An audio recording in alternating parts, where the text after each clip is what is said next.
Hello everyone of class 12th. Now it's a relation of drift velocity with electric current. drift velocity का electric current के साथ relation क्या है? छोटा सा एक एक्सप्रेशन होता है, बहुत पूछा जाता है परीक्षा में.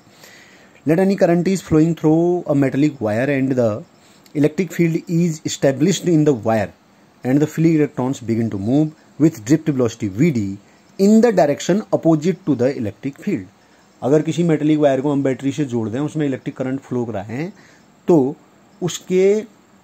उसमें एक इलेक्ट्रिक फील्ड ई जो है वो इस्टेब्लिश हो जाता है और फ्री इलेक्ट्रॉन्स जो है वो मूव करने लगते हैं विद ड्रिफ्ट वेलोसिटी वीडी, और वो मूव किस डायरेक्शन में करेंगे? Opposite direction to the electric field.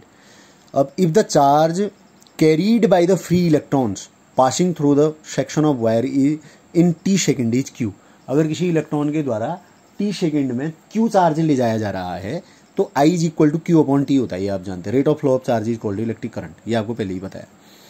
Let the area of cross section is A and the free electrons पर यूनिट वॉल्यूम इज एन. पर यूनिट वॉल्यूम से होकर गुजरने वाले इलेक्ट्रॉन्स जो है वो एन है. So the number of electrons passing per second through the area of the cross section of the wire is. पूरे एरिया ऑफ क्रॉस सेक्शन से होकर के गुजरने वाले कुल इलेक्ट्रॉन्स की संख्या कितनी हो जाएगी? N into A. Per unit volume में कितना है? एन है, into number of electrons into total area of cross section A into उसकी velocity V D. N A V D ये आपका टोटल नंबर ऑफ इलेक्ट्रॉन्स हो जाएगा. Number of electrons passed in T second. ये तो एक second की बात है, पर सेकेंड. टी सेकेंड में होगा तो क्या करेंगे? टी से उसको मल्टीप्लाई कर देंगे. N A V D into T. अब charge on an one electron क्या होता है? ई. एक इलेक्ट्रॉन में अगर ई चार्ज है तो total charge passing through any cross section of area, cross section of the wire in T seconds कितना होगा?